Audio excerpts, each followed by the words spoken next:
Bem-vindos de volta ao nosso curso de tarot terapêutico e agora nós vamos dar prosseguimento aí para a carta do mago.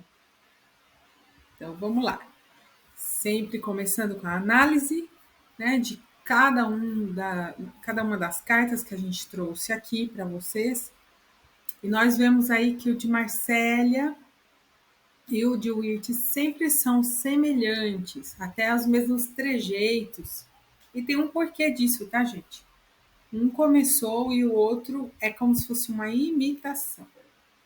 Agora olhem cada detalhe dessa carta. Você tem uma mesa, você tem 4 elementos nessa mesa principais e você tem ele está apontando, né, ou está segurando um dos elementos que é ouros, está segurando na mão paus e tem na mesa copas e espadas, o que quer dizer os próximos, o próximo curso do tarot terapêutico Arcanos Menores, que já é nessa divisão entre esses 4 naipes, sendo ouros o mundo físico, tudo do físico, paus o espiritual, então ele está trazendo com a mão o plano espiritual para o plano material. E ali também, espadas, a gente vai olhar a questão mais mental e taças, né? Copas, a questão emocional. A gente também vê no jogo ali de Marcélia, você vê como se fosse um joguinho de azar, né? Que ele tivesse na mesa ali, como se fosse a sorte, representasse a sorte, né? No chão, nós temos a, uma flor vermelha ereta, muito diferente do louco que estava murchando, né? Temos uma folha verde ereta ali. O chapéu de Lemniscata, o chapéu 8 deitado, símbolo do infinito, está na cabeça. E temos as cores que elas estão, parece com a do louco, né? Mas só que tem um diferencial. Elas estão mostrando os pares de opostos. Tem os opostos aí no de Marcélia. No de Wirt, nós não vemos aí a questão de opostos em si, mas uma ordenação melhor do que a do louco. Agora, olha a diferença agora do White com o mitológico. Vamos ter aí uma pessoa mais jovem com a roupa branca e a capa vermelha por cima. O de White vai continuar com a mesa, só que agora ele não tem chapéu, ele está com o 8 deitado já de uma vez, as rosas vermelhas ou flores vermelhas.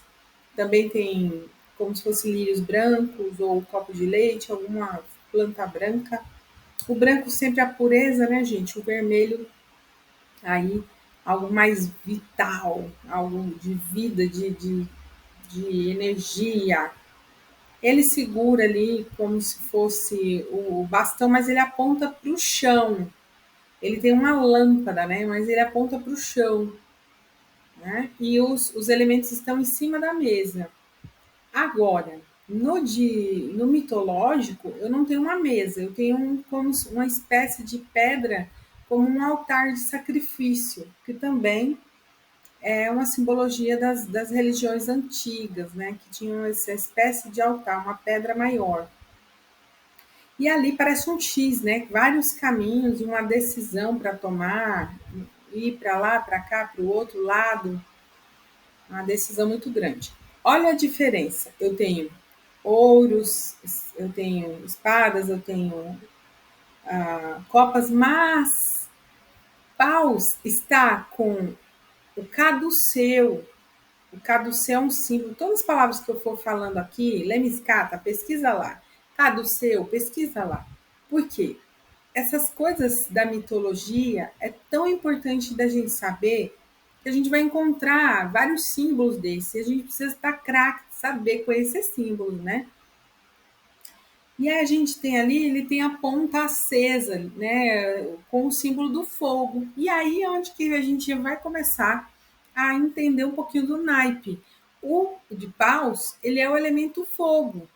O de copas é o elemento água, o espadas elemento ar e ouros elemento terra. Então são os quatro elementos. Está representando os quatro corpos, digamos assim, os quatro elementos. Tem muita sabedoria em apenas uma carta. Então ele já traz que é o elemento fogo ali. Visto isso, né, vocês já podem ver mais detalhes que a gente não falou aqui.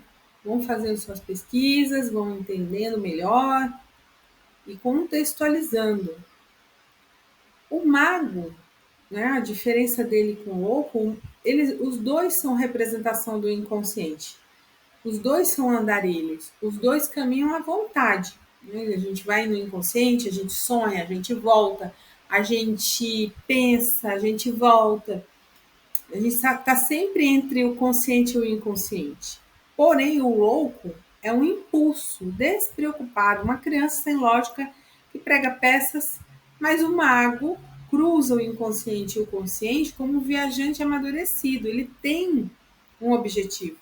Ele está rumo à autocompreensão. É quando você medita, né? O sonho é aleatório, é o louco.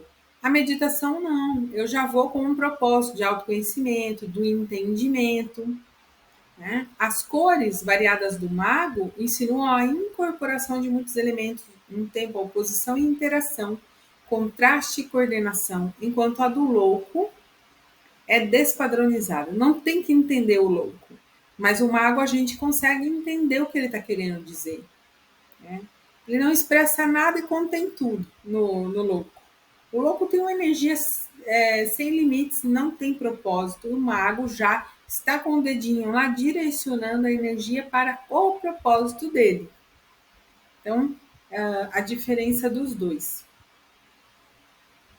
É aquela diferença do mendigo da rua que bebe, que dorme na rua, sem propósito algum, e de um Buda, né, que também foi para a mendicância, né, os mestres yogis da Índia, os zen budistas, né, que negam as riquezas do mundo ou o mundo material, sensorial, e vivem com um propósito de elevação espiritual através da negação do aqui, do agora, das coisas do aqui, do agora, né? Do mundo material, digamos assim. Né?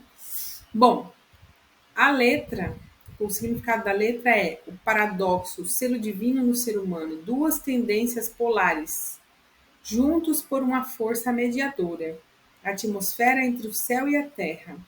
Então, quem que é o médium? Somos nós, né? A gente tanto tem a parte divina quanto a gente tem a parte animalesca, a parte intuitiva e a parte instintiva. Está em nós. Então, a gente tem essas duas qualidades, né? Para viver entre céu e terra. Então, é o princípio dual, que representa o que existe e o que não existe, o positivo e o negativo. A vida e a morte representa a humanidade como um coletivo, tal como um governante da terra, o elemento ar. Uma língua oscila entre o silêncio e a substância. E o equilíbrio do elemento fogo e água. Então, a gente tem todos eles ali. Né? A gente tem todos eles ali. O simbolismo do número 1, que o mago é o número 1, é o começo de tudo, o Criador que fez tudo em um ato mágico, o princípio masculino, o Senhor de sua jornada de autoconhecimento, desvendando os mistérios da vida e de si mesmo, adquirindo poder para moldar a realidade ao seu favor. Então, para que a gente se autoconhece? Para que a gente vai numa jornada de autoconhecimento? Por quê? Para a gente coordenar a nossa vida, para a gente colocar nossa vida no eixo, para a gente saber manipular a, as questões, não é, digamos, o destino, né? A gente vai guiar nossa vida com esse autoconhecimento, a gente vai se alinhar com o divino, se alinhar com propósitos maiores, alinhar o nosso objetivo de realização de uma forma que ele se torne fluido, fácil, a gente viva nesse ritmo.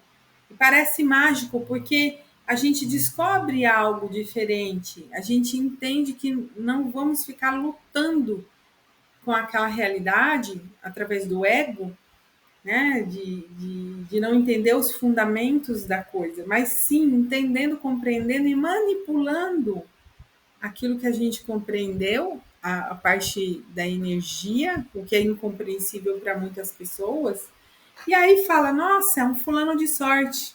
Nossa, é um fulano que nasceu virado para a lua, né? E não é. A pessoa só entendeu como é que funciona o universo, o fluxo, e sabe transformar a realidade. Então, ela é equilibrada no físico, no mental, no emocional, no espiritual. Então, resumindo aí, o autoconhecimento é para a gente equilibrar tudo isso e fluir com o cosmos. É também a experiência de unicidade que os místicos buscam. É um nível mundano, o novo, independente, criativo, original, ambicioso, determinado e confiante, mas também pode ser principiante, ingênuo. Então, quando a gente estiver lendo, pode ser que esse mago esteja começando a jornada dele. Pode ser que esse mago esteja já bem experiente, já sabe alguns truques mágicos. Pode ser que apenas ele seja uma pessoa que está forçando a barra, não sabe manipular a energia, e aí ele se torna um mero mágico, né, que faz as coisas como um truque e não como realmente a magia, né? Saber tornar a realidade da forma que ele deseja, né? É um despertar da consciência, né, gente? O mago é um despertar da consciência. Então, a palavra mago deriva do inglês magic, do francês magique e magus, do latim. E aí ele vem como vidente, mágica, mago, imagem, imaginação, mensageiro, movimento, memória. Também majestade, Mercúrio. E a gente vai entendendo conforme vai entrando todas essas definições o que realmente é o mago. Aí agora a gente vai ver as definições. No tarô de White, é a queda do estado de graça, da virtude, da luz, extraídas das coisas acima em direção às coisas abaixo. Né? Por que a queda? Porque é o espírito que desce a matéria. Né? Então o espírito vive no mundo superior. E aí ele desce, encarna para o mundo inferior, né? Considerado como inferior. Então, possessão e comunicação dos poderes e presentes do Espírito significa o motivo divino do homem, refletindo Deus, a vontade na liberação da sua união com aquilo que está acima e também a unidade do ser individual em todos os planos. E é um sentido muito alto, é o pensamento na fixação da ideia corrente. Então, o mago ele vai manipular esses quatro mundos, né? Físico, mental, emocional e espiritual. E vai entrar em unidade. Entrou em unidade, está alinhado, a vida dele flui, a vida dele anda. Parece uma mágica, parece que ele tem sorte, mas na verdade é só alinhamento. O It fala o grande poder de sugestão de tudo que é realizado no cosmos. No homem, o lugar da iniciativa individual, o centro da percepção, da consciência, da força de vontade, a personificação. Então, é quando o homem descobre, né, para que ele veio, o que, que ele veio fazer aqui e para onde que ele vai e tudo mais, né? Então, gente, o mago, a energia é dirigida para os objetos à sua frente. Ele separou, quer dizer, esses objetos para dar-lhes atenção especial. Ou seja, chegado o momento de olhar o seu físico, mental, emocional, espiritual e para equilibrar tudo isso, olhar as jornadas que nós temos simultaneamente acontecendo aí, né? Estão colocados sobre a mesa da realidade que ele restringirá a atividade dentro dos seus limites para que a sua energia não extravase e não lhe fuja. O mago simboliza um fator em nós que dirige essa energia e ajuda a humanizá-la. Lembre-se que dentro de nós temos na nossa coluna vertebral aí a Kundalini, energia psíquica, como a psicologia chama, né, o Jung vai chamar de energia psíquica, os indianos vão chamar de Kundalini. É uma energia que tem dentro de nós que nos impulsiona a realizar a vida, é uma pulsão de vida, como diz a psicanálise. Então, de onde sai essa vitalidade, essa força de vontade? Dessa energia em alinhamento. E acontece que em nós, muitas vezes, nós temos nós. Esses nós energéticos não nos deixam realizar. Então, a gente precisa sempre estar olhando para isso. Aí aqui fala, o mago simboliza um fator em nós que dirige essa energia e ajuda a humanizá-la. Sua varinha mágica liga ao seu antepassado Hermes, que é o dono do caduceu, o deus das revelações, como o alquímico Mercúrio. Ele é considerado como o elemento Mercúrio. Que possuía poderes mágicos, o mago pode iniciar o processo de autocompreensão, que Jung denominava de individuação. Então, quando a individuação é a autocompreensão, mas não é individualismo, porque você primeiro se unifica, você se compreende, você se autoconhece, depois você vem para a individuação. É guiar nossa viagem pelo mundo inferior dos nossos eus mais profundos. O homem sempre reconheceu a existência de um poder que transcende o ego e procurou propiciá-lo através dos ritos mágicos. Então a gente começa a entender um pouco de mágica, que a mágica não é algo tão extraordinário assim, é para quem realmente se dedica em autocura. Bom, pessoal, ficamos por aqui e voltamos na próxima aula, nos aprofundando cada vez mais nessa carta maravilhosa. Enquanto isso, vocês já sabem o exercício que precisa ser feito. É só olhar cada carta, anotar as suas observações, entender o que cada cor, o que cada símbolo, o que cada carta diferente falou com vocês, perceber onde na vida de vocês precisa de alinhamento, onde está fluindo, o que você precisa de orientação divina para realizar no seu plano físico, mental, emocional. E você vai conversando com essa carta na área da sua vida que você quer colocar. Faça suas anotações. Quanto mais você se compreender, mais você conseguirá compreender o seu consulente. Você é o seu primeiro cliente. Faça essa jornada com você. E até a próxima aula.